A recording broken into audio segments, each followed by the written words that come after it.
looking at taking buys on gold, right? On the 4-hour time frame, we have two imbalances that we have over here. You as a trader need to sit down and ask yourself, what do I like and who am I, right? Am I someone who's greedy? Am I someone who's impatient? Welcome back to another YouTube video, FlareFX, where we make trading very simple. Now, this week's breakdown, we'll be doing gold, BTC and GBPUSD, right? The pairs that I did break down during the week. The link will be put over here. Make sure to subscribe, guys. Watch till the end and comment down what type of content and more pairs that you guys want to see. You guys have been going crazy for the past 2 months. I've been loving the feedback, guys, but let's keep it going. All right. So this is my Discord, right, guys? Make sure to check it out. I did mention that after the whole month of August, at the end I'll be giving away 2 free spots. So make sure to check the link down in the description and join the Flare Trading Hub, right? And then I did want to mention the special offer with the full premium mentorship and the lifetime signals with all the things that I listed over here, going off for 500 Rand once off, right? Make sure to click down the link and text me or go to my Instagram, right? Which I will show. And then this is the whole Discord. Everybody has been going crazy, guys. We're just past 120 members actually. Very impressive. Let's keep it going. Alright, guys, so this is my Instagram, flare.fx_ is the only Instagram I have, so make sure to check it out. This is where I respond to most of the DMs and post different types of signals and setups, you get what I mean. So make sure to check that out. But nonetheless, let's get into the breakdown, right? So we'll start off with gold. I'm gonna go over a few of the things that we did do during the week, right? I think we did catch a nice sell over here, right? Please make sure to watch that video, guys, because it's going to be showing you how we caught the sells, right, on gold, right? But now we're gonna be looking at gold this week or the week that's upcoming, right?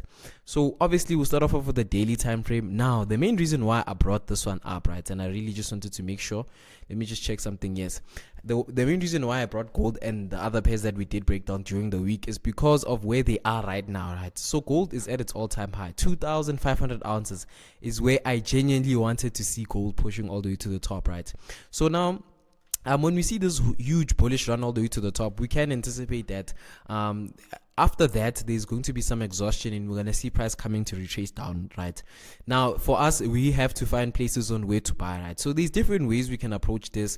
I know the support and resistance traders will be coming and buying over here, right? This is the drawings that I do have actually.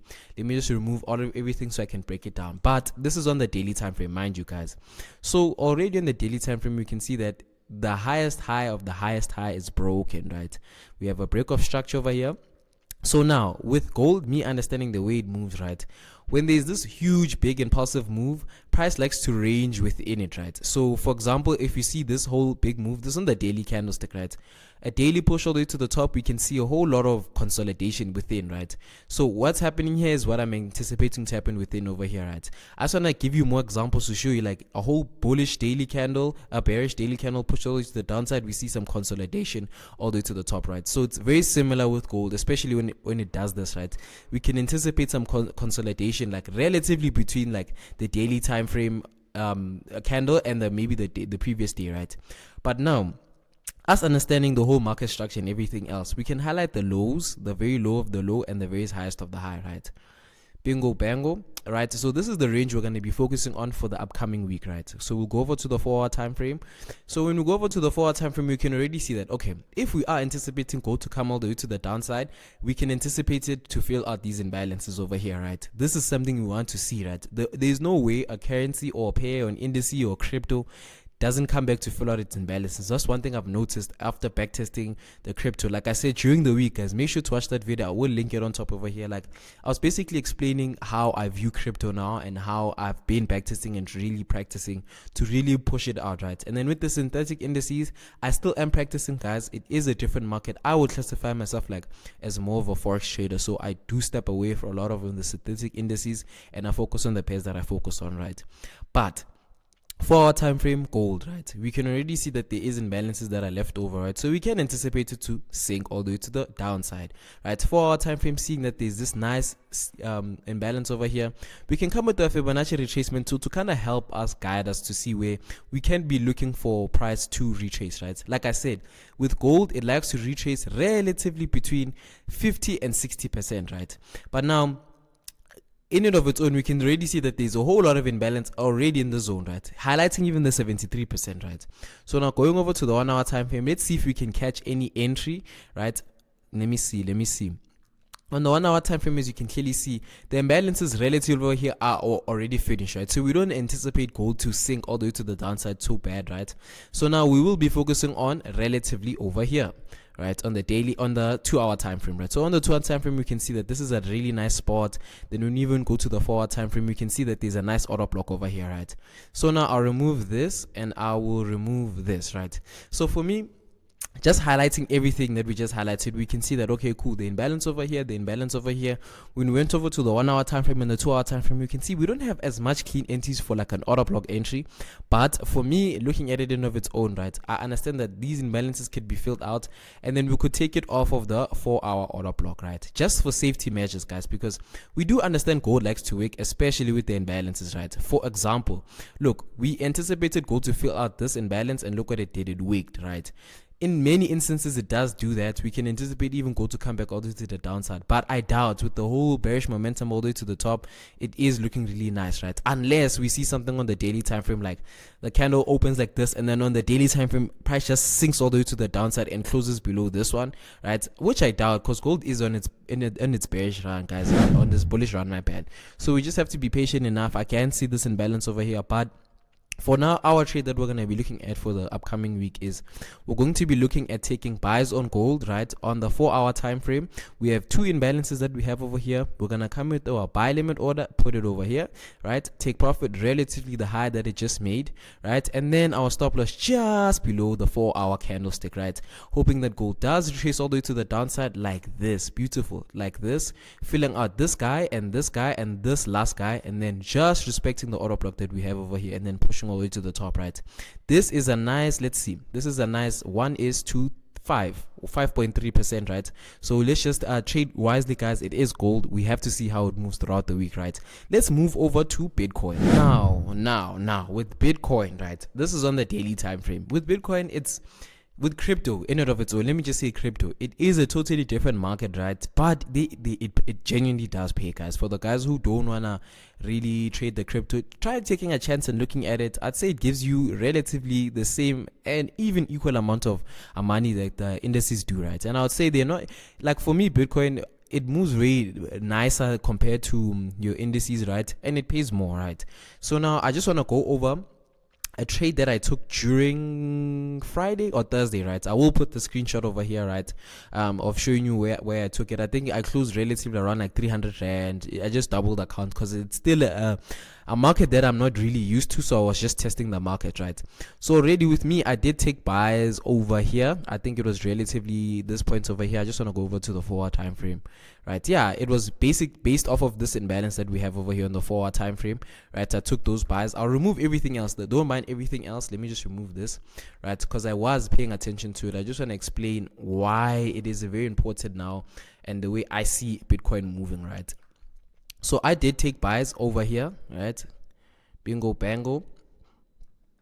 And then it pushed all the way to the top. TP was closed relatively over here. I still have running positions on the funded account, but this one I was just taking on a small 300 rand account just to see how the markets move, right? And it pays well. Like I think I close to double the account just on this simple trade, right? The move from down here all the way to the top, and then it didn't break this high, right? So now this is where things get interesting, especially for Bitcoin now, right? I'll go over to the weekly time frame. That's how deep it is now. So let's look at this thing on the weekly time frame, right? Especially when I do get to the weekly time frame, I do like to pay attention to candlesticks more than market structure, mainly because this shows you the momentum of the pair or the currency or even the crypto, right? And it gives you an initial understanding of where and how far this thing can go in terms of momentum, right? So on the weekly time frame, I do like to pay attention to what candlesticks, right? So already on the weekly time frame, we have this low over here, right? And then we have this high over here, right? Bingo bango. So for me, if personally, if I would have wanted to be buying this thing long term, I would have wanted to see Bitcoin close above the last week's high, right? Because obviously we can already see that, okay, cool, price pushed all the way to the downside, right? And purge liquidity over here. We can classify this as a purge of liquidity, right? Bingo bango. All the money that was taken in balance was filled out. It even came to visit this guy, right? I'll even highlight it like this, right?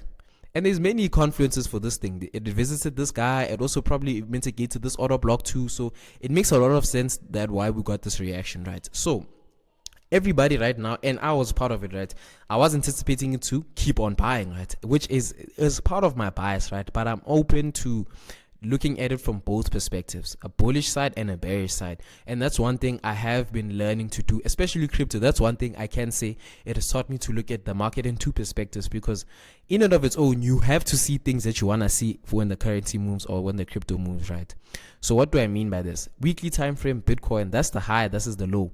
For me, if Bitcoin was to be on a bullish run, it should have closed above the weekly, the previous week's high, right? When we go over to the daily time frame now, this is where things even get more interesting, right? Because we can already see that's the previous week's high, and then that's the previous week's low, right? As you can clearly see. So Bitcoin came, pushed all the way to the downside, and then pushed all the way to the top, right? Obviously on the lower time frames, we do have what you'd be calling your purchase of liquidity, all those nice things, right, as well. So now, when I'm also paying attention to Bitcoin, I'm like, okay, cool, price did come over here, right, and mitigated this point over here, which I will highlight. It's the daily order block. But when you go over to the 4-hour time frame, right, I'll just go over to the 4-hour time frame and highlight it so you guys can see. We'll say this is the 4-hour POI, right, or entry. Let me just classify this as an entry, because this is, I just want you to keep up with me, guys. All right, let me just write in here so we don't get lost. 4-hour entry, like that, right? Then we'll go back to the daily time frame. Bingo bango. Now, since we understand this is the 4-hour entry, hence why we got this reaction, right? It's nice to see that, okay, cool, price came, respected the zone over here, but didn't push all the way to the top. Like I said, guys, if Bitcoin was to be buying for a long time, right, I would anticipate it to break what? This high over here, right? It's still live, guys. It's on a Saturday. Bitcoin still does move during the weekend. But one thing I do, and I am waiting for, is waiting for this thing to close above this high over here, right? And if it does that, I know that we are on a bullish run. I still have a buys over here, just one runner still just chilling. I just want to see if it does close above over here. I will be looking for more entries, right? Even going over to the 1-hour time frame, right? Hence why initially when I had my breakdown, what I am anticipating is this, right? If Bitcoin wants to still move up, I would want to see this happening, right? A break of this high, right? And a nice close, probably just to fill out this imbalance over here, right? Then we can catch an entry relatively based off of this point, right? Then we push all the way to the top. Now, if we don't have that, we can find ourselves pushing all the way to the downside like this, just to break this low over here. And with Bitcoin, it has each and every reason to be keeping on going all the way to the downside, because there's still imbalances, guys. Like, as you already can see, there's still imbalances that are still left over here, right? So Bitcoin still has the opportunity to keep on selling, right? And remember, this is still like one with on my side over here. Let me just do this so you guys can see. It still relatively says it's 1 day, 13 hours left till the market closes. So we can't really determine, but already, you know, like with Bitcoin, during the weekend, it is a tendency to be a bit slower, right? And you really can't trade this thing during the weekend. But like, that's what I'm saying. It's like genuinely waiting to see how this thing closes. And if it does close the way it does close, I will be putting my orders like this, like that, and then I'll be paying attention to it very closely on the 4-hour time frame, right, to see what happens. If Bitcoin breaks this high, we are buying, guys. And if it breaks this low, I don't anticipate it to do very much in terms of bullish behavior, but we will see. You know, the market is at the market at the end of the day. We can find ourselves just waking all the way to the downside and pushing all the way to the top, or waking all the way to the high, waking all the way to the downside and then pushing all the way to the top, right? So with Bitcoin, it's always very tricky. So let's just keep it worried, but nonetheless, let's move over to GBPUSD. All right. So this is GBPUSD on the daily time frame. One thing I do notice now, trading these pairs like consistently and together, I have realized that gold and GBPUSD have a positive correlation, right? So when gold is buying, GBPUSD is buying as well, right? That's one thing I have noticed. So you should write that down and keep that in check, right? That's advice that someone wouldn't give you for free, guys. So just make sure to put that down, note it down. Like, that is a very positive correlation, right? But now we see that we have a nice bullish candlestick over here on the daily time frame. Right, we'll go over to the weekly time frame as well, just to kind of understand what GBP is doing on the higher time frame level, so you can understand how we can anticipate this thing to move. Right, so this is what I would have liked to see on Bitcoin, right? If the week did close the way it did close, right? On GBPUSD, we already can see that on the weekly time frame, this thing has pushed all the way to the top, right? This was the previous week's high, and then this was the previous week's low, right? And we can already see that once GBPUSD closed above like this, we can anticipate a whole lot of bullish momentum, right? This could be our first initial target and then all the way to the top over there, right?